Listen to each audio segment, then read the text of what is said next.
And what is up with it, everybody? The best sports on campus. So, obviously, we got a lot to talk about. Last episode of the year, obviously, May 3rd, everything's sort of wrapping up academically and, really socially on campus as everyone's getting ready to go home for the summer. Obviously, this has been a great experience. I'll have more on that at the end. But what I really want to talk about today, obviously, this is a series that I and a lot of other people around here have been following. Devils Rangers went the distance. Game 7, Devils ended up winning 4-0, which, make no mistake, I am absolutely euphoric about that. I'm a Devils fan. I've been a big Devils fan for most of my life. I've been a Devils fan since I was 8. I remember 2012, that whole run. The Devils had not won a playoff series since then. And Monday night was the first time they won a playoff series since 2012. So, great times for me. Great times for, I'm sure, a few other people on this campus who are Devils fans. I've met a couple. But overall, a lot of other people happy back home where I'm from in Jersey. There's a lot of buzz about the Devils now. It's really great to see. And it's great to see the New Jersey Devils, a team that has quietly risen up to the upper echelon of the NHL. It's great to see them finally get a spotlight and get an opportunity to show the country, really, just the whole country, and basically the whole continent, because Canada's watching too. The opportunity to get the whole hockey world together and give them a show and show them exactly what this team is capable of. Because I got no other way to say it. Game 7 was an utter outclassing. Sure, games 1 and 2 were beatdowns in and of itself.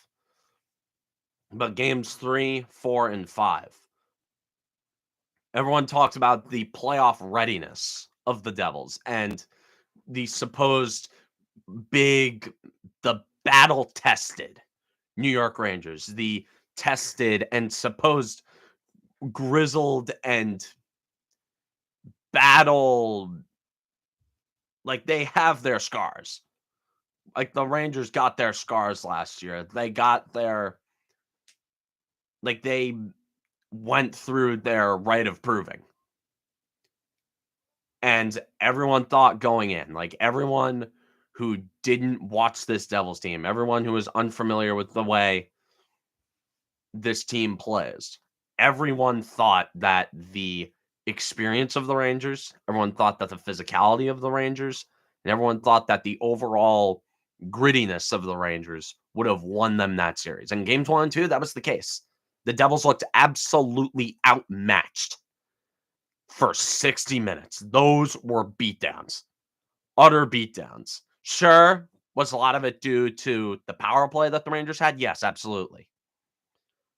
The Devils played modestly at 5-on-5 in those first 2 games.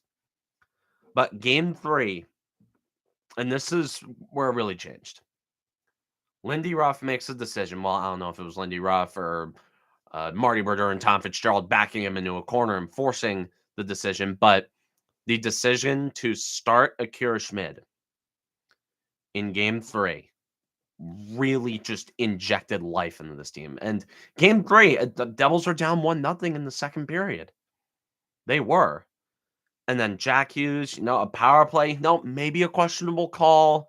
I know the call on Shesterkin in game 3 was kind of when he pushed Meyer. And maybe people are saying that Meyer ran into him and sort of purposefully fell on him. But it was a penalty. Rangers got plenty of chances in that series to score on the power play, and they cashed in on a lot of their chances. In the games where they won, the Rangers won because their power play was potent. But games 3, 4, and 5, if they proved nothing else, if the Devils, even if they didn't win this series, it proved to the world that they belonged in the conversation. Merely just in the conversation. They didn't even have to win game 7, and they would have gained the respect of millions. But game 7, it was sort of just like, you know what? Why not take it to them? Why not? We dominated them for the last, few games after game 2. They won 3 of the last 4 games before game 7. Why not? Why not take it to them? Why not stick it to them and their fans who flooded your arena throughout the entire series because your tickets were cheaper? Because it was an easy enough trip to make from somewhere, whether it be from Manhattan or somewhere like around here, like in Westchester or Long Island or any other place in New York where it was easier. Actually, no, Long Island is Islanders fans. There are no Ranger fans in Long Island. But say somewhere like Poughkeepsie or something. I know that's a bit of a ways away from that's up near Marist, but it was an easy enough trip for them to make. And to go out there and make a statement like that and send them packing, make them deal with the glorious just ingenuity of NJ Transit and make them go home sulking in defeat and sulking in just sadness. To go out there and make that kind of statement proves to me, and it proves to everybody else, that this Devils team is here. They are here now. They are here not only to win in the future, they are here to win in the present. After Boston got canned by Florida, and after Colorado got canned by Seattle, sure, Vegas is still kicking, but with a couple of major monsters out of the way, and not to mention Tampa Bay, who got bounced by Toronto, this is wide open now. The New Jersey Devils can absolutely this year, they have as good of an opportunity, they have as good a shot as anyone at this point to win the Stanley Cup. They're one of the 8 teams left standing. All that needs to happen is they need to get hot. And one of the components, I will say, one of the components of a Stanley Cup winner is a scorching goaltender. And that is exactly what the New Jersey Devils have in Akira Schmid. Playing just out of his mind.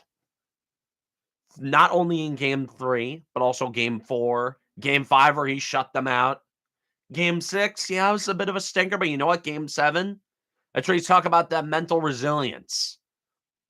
You want to talk about being battle tested, being game ready, being ready for moments like this.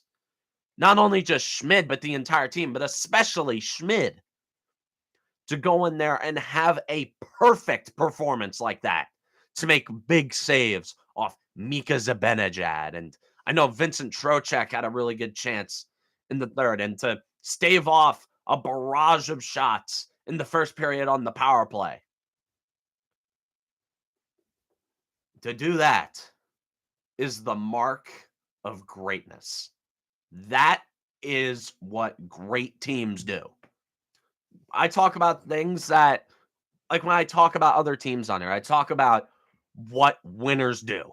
I talk about stuff that real championship caliber teams that have that pedigree, teams that have that factor to them. What the Devils did in that series and in that game 7, everything that they did, or most of the things that they did, they weren't perfect. But again, in the NHL and the playoffs, it's hard to be perfect. There was not a single sweep in this first round. I think every series win at least 6 games. Actually, no, Vegas beat Winnipeg in 5. Excuse me. But still, my point still stands. It's hard to be perfect in hockey, but the Devils in games 5 and 7 especially were as close to perfect as you can be. Just going out there and taking it to them. And when everyone was talking about the Devils' lack of physicality and their speed, like, I know when, like, the hockey men talk about the Devils' speed being a factor, I know they're really just making a passive-aggressive jab at their lack of physicality. It's like, "Oh, I tell you, their speed, it's gonna be a factor," but what they really mean is, "Oh, the Rangers' physicality and grit, that's gonna stop it dead in its tracks." But you wanna talk about grit and physicality, the Devils took it to them as well. I mean, look at Timo Meier. I mean, sure, he got bulldozed by Trouba, which I will say that was a sick hit. I have nothing against Trouba for that hit. I'm like, okay. And even in the handshake line, you could see them. Timo Meyer's like, okay, you got me. Now he's wearing a fishbowl at practice, and who knows what's going to happen in that series. At this point, quite frankly, I don't care what happens in Devils Hurricanes. Because even though that series starts tonight, I'm not nervous. I'm not nervous at all. Because at this point, it's house money. Like, who cares? The Devils beat the Rangers. That's all this fan base really wants. You want to talk about, like, we're like Mets fans. Like, we don't care unless we beat Mets fans don't care unless they beat the Yankees. Devils fans don't care unless they beat the Rangers. Like, you want to talk about a rivalry. You want to talk about little brother complex. I mean, even though the Devils aren't little brother anymore, I think that series proved that. This series proved that the Devils at this point are the top team in the tri-state area for hockey. And honestly, the top team in the tri-state area for every sport. I mean, talk about what? Like what? The Yankees? Please. That team's a disaster. The Mets? Yeah, I'll believe it when I see it. The Knicks? Yeah, they're solid. They're pretty good. They won their playoff game last night. They're in a big series with the Heat, but Jimmy Butler going to come back and the Heat are going to win that series. Who? The Nets? Please. The Giants and Jets, maybe. But the Jets, we don't know how Aaron Rodgers is going to do there. Sure, I think they're going to be really good. I think they're going to make the playoffs, maybe win a playoff game or two. But, I'll believe it when I see it with the Jets. They're the Jets. That's what they're going to be until they're not. As for the Giants, yeah, they have a genius at head coach. They really nailed the draft with Deonte Banks, John Michael Schmitz, and Jalen Hyatt, among other players. But again, there's still a little bit away. They don't have the star power that the Devils have. They are not a legit contender yet. The Devils, I think, are the only team in the tri-state area that I think can stake a claim to being one of the best teams in the league and being a legit title contender and being in the mix for their respective championship, which is the Stanley Cup. Again, you talk about, sure, the Yankees have Aaron Judge when he's on the field. Sure, they have Stanton when he's on the field. But the Devils have talent that's there. They have talent that performs. And they have talent that performs, most importantly, when it matters the most. And sure, even the guys who didn't show up on the score sheet, like Nico Hischier, didn't have a single goal in that series. Sure, Timo Meier didn't have a single point in that series. But you talk about when you look at the underlying metrics, Timo Meier had a fantastic game 7. He had an expected goal rate of 94%. He dominated game 7. And he had 27 shots. The only problem was the best goalie on the planet was seeing them and stopping them. Think about it. Nico Hischier didn't have a goal in that series, but you talk about defense. Man, now perfect timing. I mean, he was just nominated for the Selke for best defensive forward. but he had 5 assists. He contributed. He was being matched up against the Panarins and the Cans and the Tarasenkos and the Kreiders in that series. Matched up against the kid line too. I mean, that's impressive. I mean, and then the top 6 as well. And this is a factor in this series that I think is not talked about. And that's what I'm going to go to next. I'm going to go to like different factors in this series. Because I've been thinking, and I watched every single game in this series. So I'm well acclimated with what won the Devils this series and what lost the Rangers this series. And I think a factor that nobody talks about, sure, obviously everyone talks about Panarin going ghost and scoring no goals in that series. Absolutely, that is the major reason why the Rangers lost in terms of individual effort. Sure, Lafreniere getting 0 points. Yeah, that's a big reason as well. Sure, Zibanejad only getting 1 goal is a massive factor. But overall, what I think really was a factor that's overlooked is the defensive capabilities inside the Devils' top 6 that the Rangers didn't have. The first line on the Devils currently is Jesper Bratt, Nico Hischier, and Tomas Tatar. Or actually, I think it's Tatar on the left and Bratt on the right, but Hischier's still the center. Sure, Bratt doesn't really play good defense, but Nico Hischier and Tomas Tatar. Nico Hischier's getting recognized for his defensive capability, finally. He got nominated for the Selke. Again, I mentioned that. But Tomas Tatar, you want to talk about overlooked? He only had a single point in that series, but it was a pretty big goal in Game 7.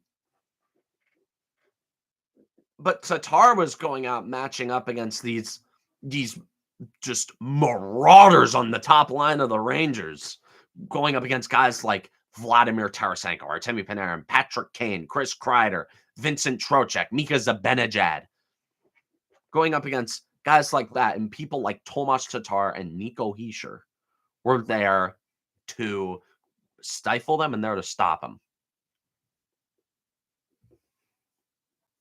Talk about the second line of the Devils. Sure, Jack Hughes. Like, Jack Hughes is quietly good defensively. Like, Jack Hughes can pickpocket anyone in this league. Also, Andre Palat had an amazing defensive play shorthanded.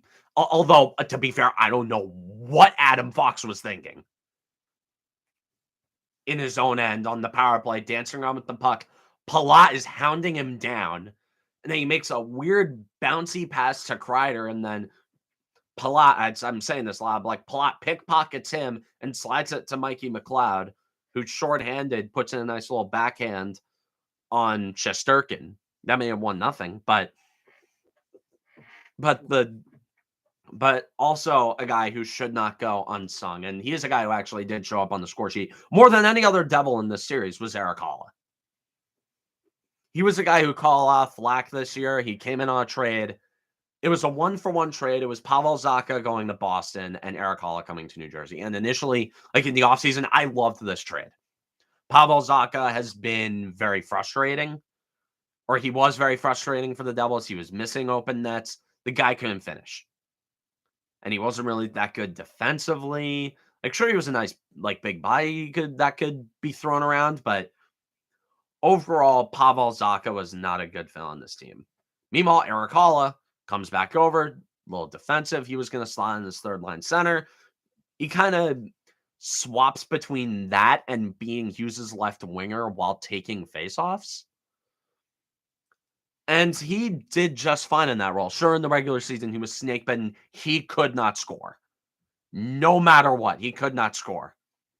Like on an empty net, like multiple open nets, Erik Haula, he could not finish. But, and while Pavel Zacha was putting up points in Boston, sure, he was playing on the line with David Pastrnak a lot. Sure, he was playing on the line with guys like Taylor Hall, his former teammate, David Krejci, and playing in a very, very good system and playing with the team that was draped in talent, at least in the regular season. Sure, in the playoffs, they didn't do anything, but in the regular season, they were 65 wins, broke the wins and points record. And didn't mean anything in the end. They're the biggest joke in sports right now. But Zaka put up points while Hala didn't, and that led to a lot of people to say that, "Oh my god, the Bruins all masterclass by the Bruins, masterclass by Don Sweeney." Is he still the Bruins GM? I don't know. I keep confusing Don Sweeney and Bruce Cassidy because Bruce Cassidy's the coach in Vegas and Jim Montgomery's the coach in Boston now. Though for now, he's the coach in Boston. I don't know what's going to happen with him. If I were the owner of that team, I'd fire everybody out of a cannon and blow the whole team up. I'd relocate. I'd do anything to get us as far away from that as possible. But that being said, Eric Halla in the playoffs showed up and he showed out. One way, two way, offensively, defensively, he was fantastic. He scored the opening goal in game 2 on the power play. He scored a power play goal in game 5. He scored an empty netter in game 5, and he scored what really was the game-winning goal in game 7. When Hughes, now stop me if you've heard this before, Jack Hughes going back on a rush, 2-on-1.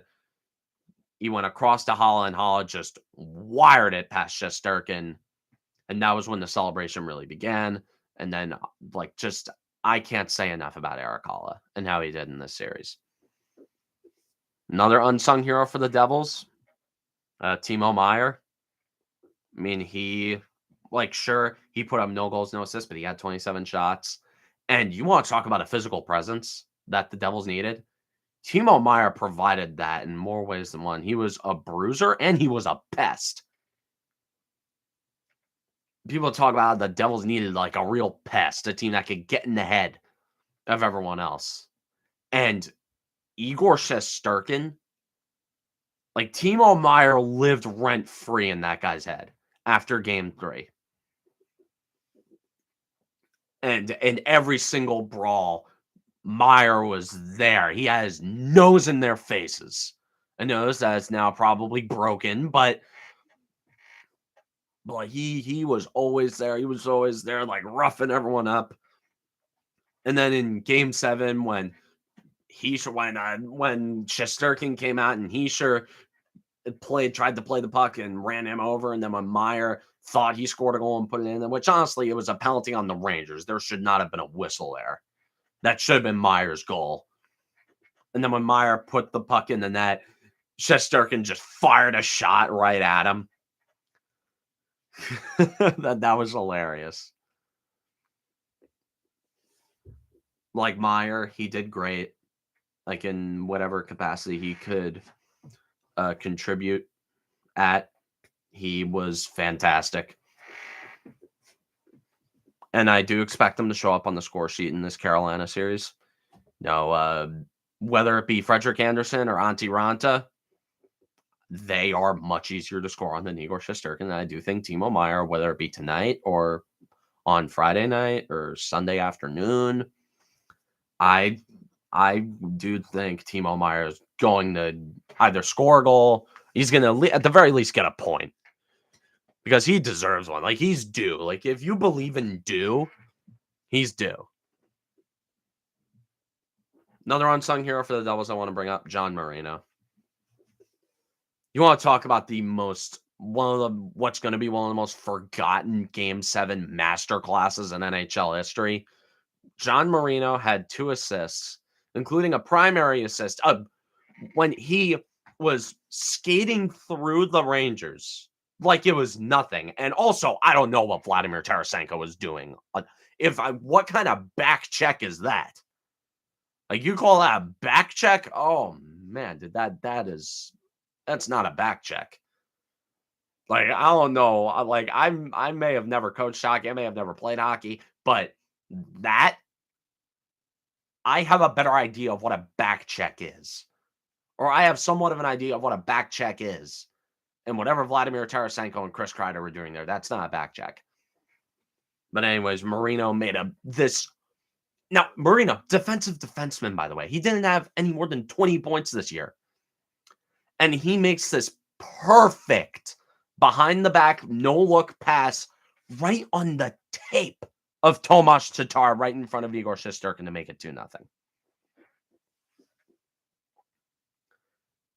And he was also a +4. I'm not a big believer in plus minus, but Marino was on the ice for all 4 Devils goals, so that does mean something.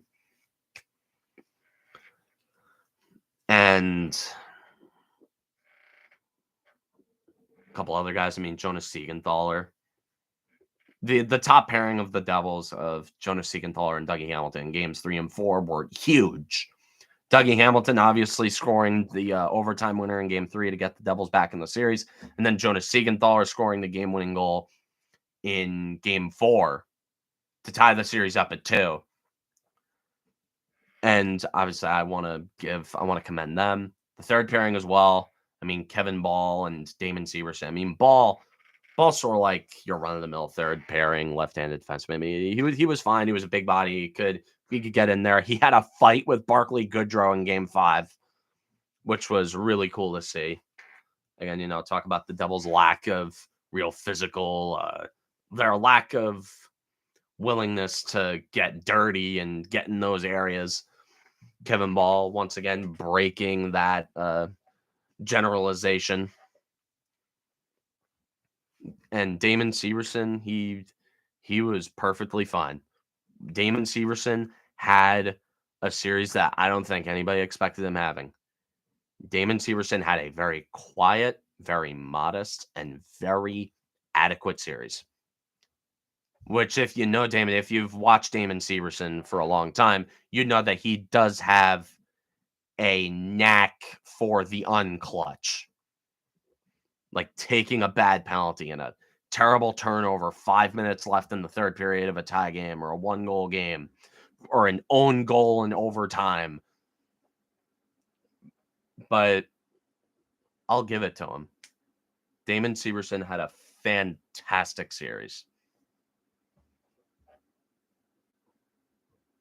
As for what happens next, the Devils have a game tonight. They've got another series. They're playing in the second round. The Devils only had a couple of days off. What is that? Oh, that's just something over there. But they got game 1 against Carolina tonight in Raleigh. I'm not really nervous because, again, this is house money. The Devils beat the Rangers. I don't care.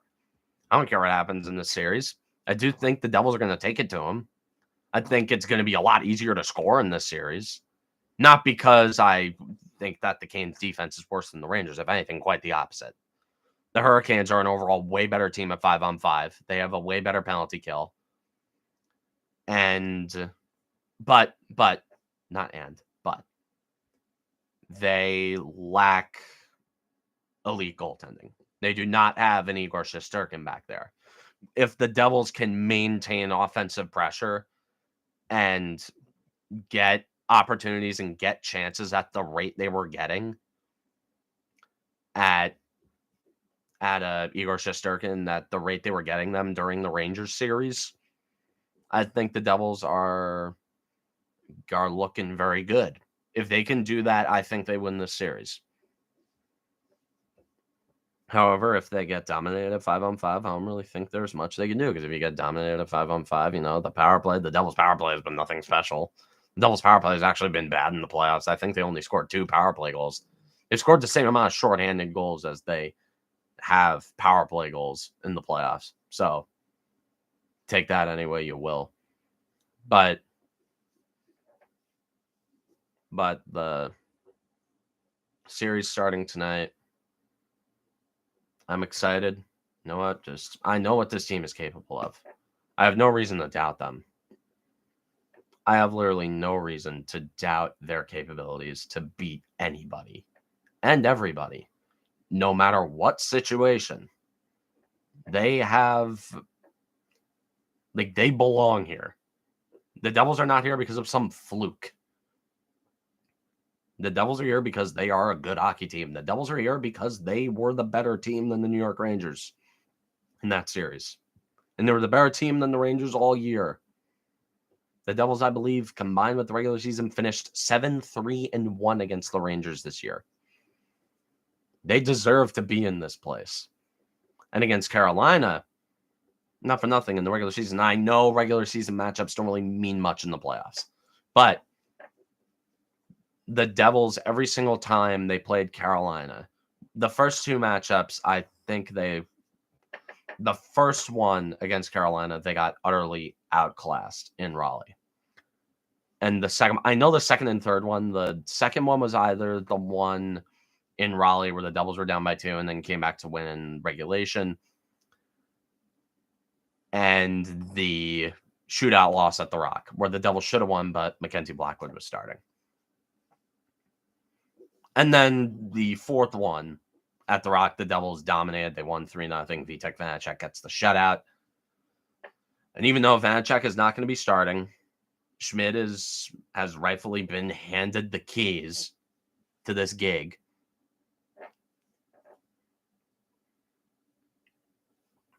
I'm giving them a chance.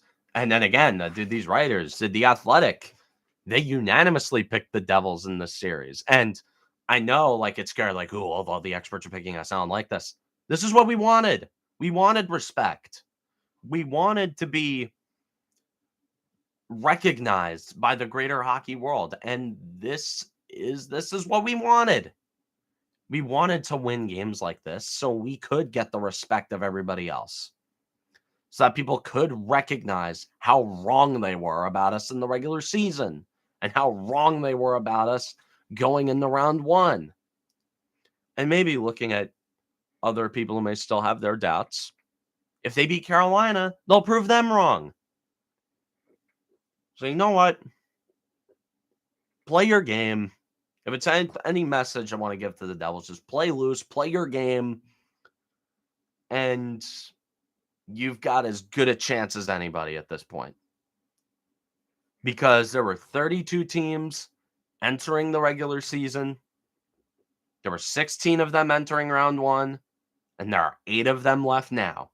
And you are one of the 8. You have as good a chance as any of the other 7. Because this is playoff hockey. Anything can happen. Take that any way you will, but anything can happen. And that's what I leave with today. And that's why I leave with for the rest of the year. Sorry I couldn't get to the draft, but I like to keep this to around a half an hour. And I want to say some parting words before I head out for the year and before I come back next year. This is a great experience. I'd like to thank everybody at WIUR for giving me this opportunity. I'd obviously like to thank Iona University as well. I'd like to thank everybody who's helped me along the way. I'd like to obviously, I was on the draft special with Into the Stands. I'd love to thank Robbie and the guys for letting me come on to their show to podcast during the entire second half of the first round of the NFL draft to watch the Giants pick. That was really fun. And I'd like to wish everyone luck on their finals, luck on their remaining assignments. Obviously, it's a very high stakes, high pressure time. Be sure to kick back, relax, and just do the best you can. Obviously, you're gonna want to pass because you don't want to retake any classes. But more importantly, do your best, study hard. I know I am. Even though I'm very fortunate to have no in-class finals, I do have a couple of take-homes that I gotta do. But anyways, that's what I leave you all with from the studios of WIUR at the La Penta Student Union at Iona University. This has been Woolley Mammoth Wednesdays. I'm Cameron Woolley, signing off.